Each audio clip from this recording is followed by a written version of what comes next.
Welcome to Module 2 of Surefire Negotiation Tactics. In this morning, you will learn how to identify your goals and objectives as part of your negotiation process. Before striking a deal, you need to know the ultimate outcome that you want from your deal. This way, you have an end in mind to strategize your negotiation accordingly. We all have our own objectives and goals in life, and every time we talk about it, it makes us realize how important it is to have goals and objectives in our life. And every time we think about it, we focus on the positive directions. However, life isn't all about positive and good things. There are times we have to take a very long road just to reach our goals. Despite that, you keep on moving, facing those challenges and showing developments to the people around you. You want to let them know that you are heading somewhere in your life. Setting goals in life is like establishing a plan that needs to be followed in order to reach your goals. By setting goals in your life, the first you should do is to list everything down so that you can see and plan on how to accomplish it.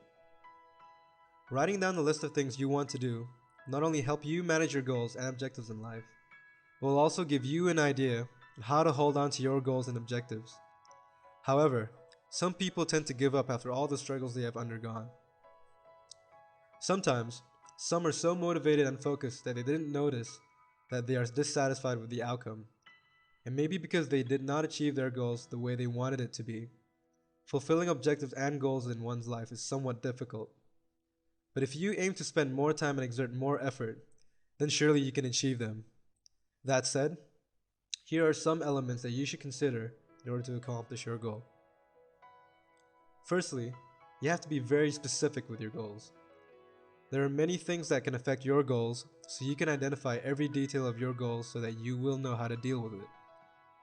If you don't know your target, then you can't aim and shoot for it. It's like you're shooting something just to make birds fly away from you, but in this case, you want to hit and not miss. In every step and move that you take, you have to bear in mind that whatever fruit you gain out of it, you have to take it positively and not regret a single thing. Be optimistic.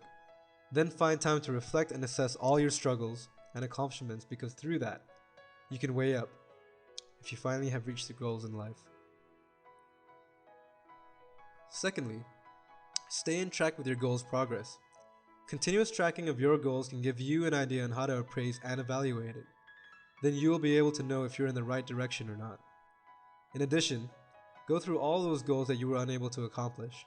By this way, you can still look for any possible method on how to fulfill them. The third is, don't be too ambitious. Set goals and objectives that are realistic instead of fantasy goals which are unattainable. In order for everything to work well, you have to concentrate and be conscientious. Do some self-evaluation. This one is so significant in the process of planning, and setting evaluation can be the best asset for you to reach your objectives and goals. Next, you should formulate a timetable. Timetables can help you to compute and keep in track with the sum of time that you spend for every goal that you have already accomplished. If you are aware on that, spent too much time just to accomplish your objectives, then maybe you were not focused and punctual enough, or perhaps you just did something wrong about the way. Lastly, just make sure that you have the passion in your goals. Even if you exert too much effort just to achieve your goal, but if your enthusiasm is not there, then it's useless, and it will only lead you to failures and miseries. Try to define and identify your goals and objectives first, then try and ask yourself, are these the goals I really want to accomplish? Remember, in order to reach and succeed for your ambitions, you should always do it with interest and passion. Setting goals and objectives consist of planning processes. However, if you really want to be successful and achieve your goals and objectives, there are some things you can do just to reach them.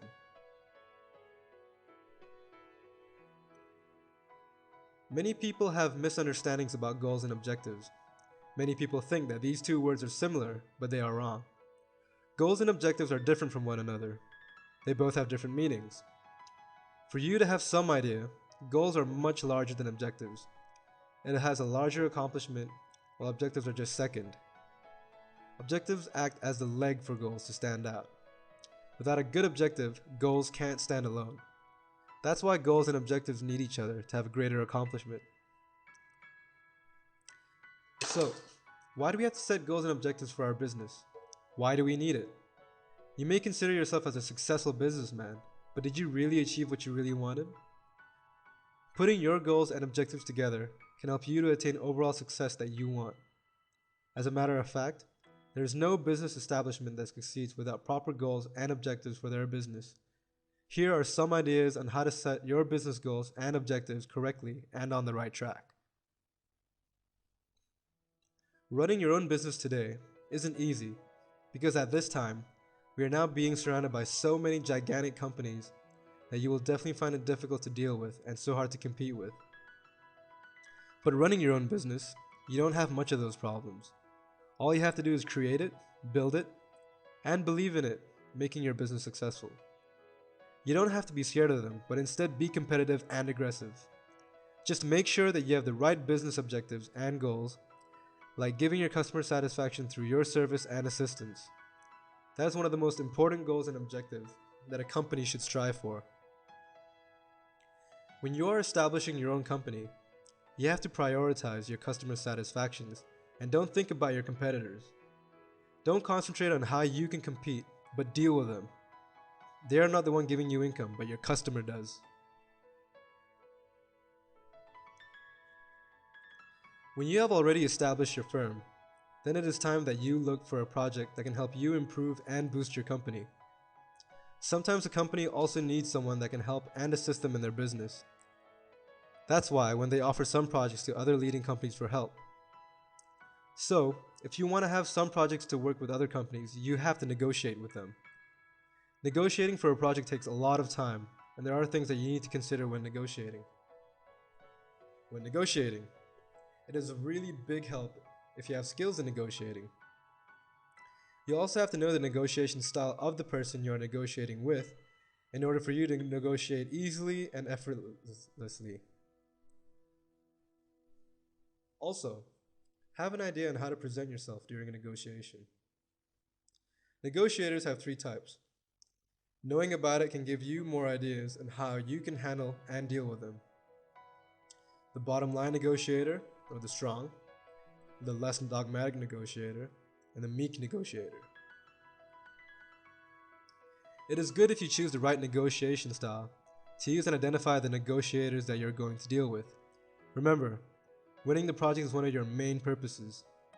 Apart from that, negotiations should end with a win-win result. What does this win-win negotiation really mean?